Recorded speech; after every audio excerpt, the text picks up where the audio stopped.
The Japanese employment system, alongside its government, has collapsed. Students see no benefit in going to school and getting a degree, which causes the number of high school dropouts to skyrocket. Most dropouts indulge in one or the other criminal activities. Adults lose trust in youngsters since most of them have turned into criminals. In times of emergency, the only way to save society is by eliminating the high schoolers before they get a chance to ruin the country altogether. In a desperate attempt, the government passes a reform act called the Battle Royale. According to the act, every year, a class of high school students are put against each other in a fight to the death. This way, only one out of hundreds of students survives, which further benefits society.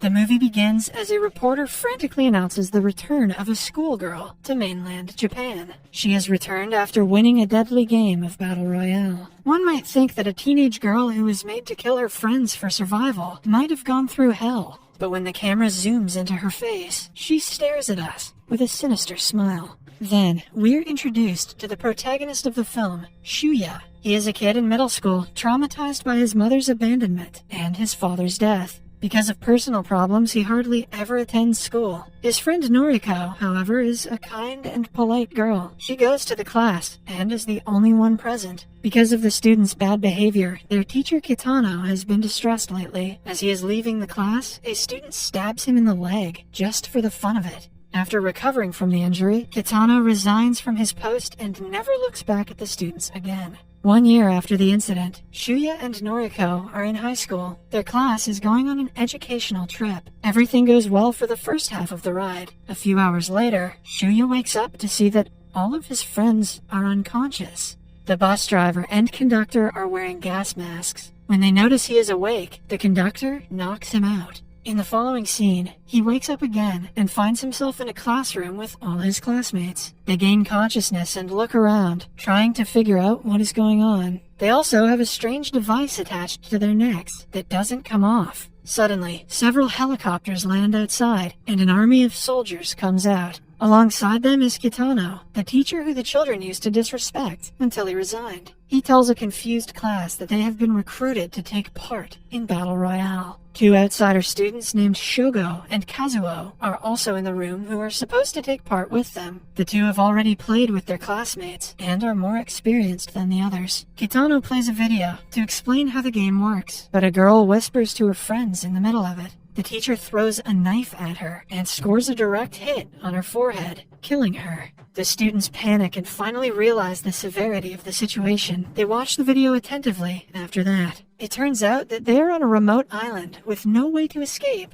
The students will be given a bag full of supplies that they will have to use for their protection or to attack others. The collars on their neck are tracking devices and microphones. If they try to escape or do anything against the rules, it will explode. A guy panics and refuses to listen to the presentation. Because of the disruption, Kitano presses a button that causes an explosion, resulting in the student's death. If more than one student is left by the end of 3 days, all their collars will explode, leaving no winner. The thought of dying brutally like their friend scares everyone and motivates them to play the game. Following that, the soldiers bring them a supply bag that contains the same 4 survival products, but the weapons on all of them are different. They hand them the bags one after another before sending them outside. The newcomers, Shogo and Kazuo, are also given a random bag, but Shogo insists that he get a new one because his is too light. The two are ready to kill anyone to become the winners, having already killed people they were close to. Shuya finally gets his head in the game and rushes outside with his bag. Suddenly, one of his classmates who had run out earlier emerges from the forest. When she gets closer, Shuya notices the arrow sticking out of her throat. It is clear that people have already started killing each other. Noriko also comes outside, but before the two can decide their next move, a guy with a crossbow attacks them. They run away, leaving the guy to fight another one of their classmates. The couple then ends up in a cave, where Shuya checks Noriko's arm that was injured earlier. Unfortunately for them, their bag contains a pot cover and binoculars as weapons. Somewhere else, a group of students surrounds Kazuo, trying to intimidate him. They believe that since he is an outsider, they should kill him first. But a guy makes the mistake of approaching Kazuo with a gun. In an instant, he gets hold of the gun and manages to defeat the entire group without breaking a sweat. Then, he takes their weapons and makes his way to beat the others. The pressure of fighting for survival is too much for some students to take. Many of them commit the unthinkable. After that, we're introduced to a girl named Mitsuko. Unlike the others, the situation has turned her into a cold-blooded murderer. She kills a friend and doesn't even feel a hint of sympathy for her. The next morning, Shuya and Noriko bump into a friend with an axe who launches at them. Shuya makes Noriko run away before fighting the guy himself. The pot cover comes in handy to dodge the attacks, but they soon fall down the hill. In the process, the guy hits himself on the head with the axe. Shuya looks at him in regret, even though all he did was defend himself. Following that, he and Noriko run away again. This time they're stopped by a scared guy with a gun. He nervously asks them to stay where they are, too afraid to actually shoot them. Taking the opportunity, Shogo shoots the guy dead and takes his gun. He notices that Shuya and Noriko are not trying to harm anyone and agrees to take them in for more protection. Then, they see two girls calling people for help. They want everyone to join them and figure out the situation together. Shuya tries to go help, but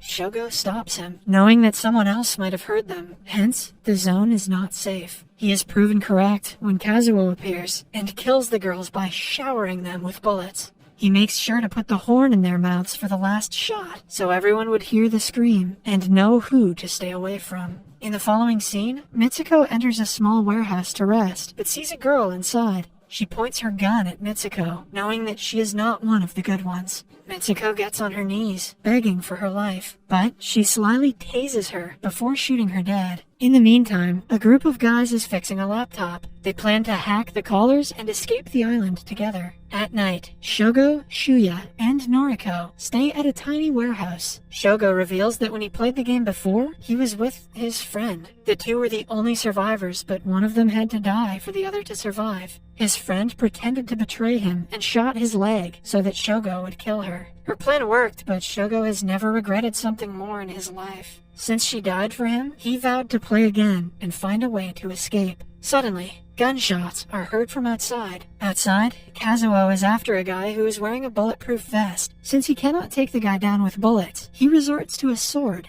After decapitating the poor man, he hears a noise from inside the house that the trio is in. He puts a grenade into the mouth of the head and throws it inside the house. Fortunately, the group escapes just seconds before the explosion. Shuya runs outside to distract him, but is cornered in the process. Kazuo runs out of bullets, which gives him the chance to escape. He jumps into the water just in time to dodge the attacks. The next morning, Shuya wakes up in a lighthouse while being taken care of by a girl named Utsumi. She and her group of friends ask him to stay with them until they reunite with the rest of the group. If they stay together, they may have a higher chance of escaping. One girl from the group was the friend of the guy who died with an axe in his head while fighting Shuya yesterday. To take revenge, she mixes poison with the food they are about to give Shuya. However, her plan fails when a girl eats the food before she can be stopped. The effect of the poison soon starts to show, and she dies, vomiting blood. The girls panic and start blaming each other for poisoning the food.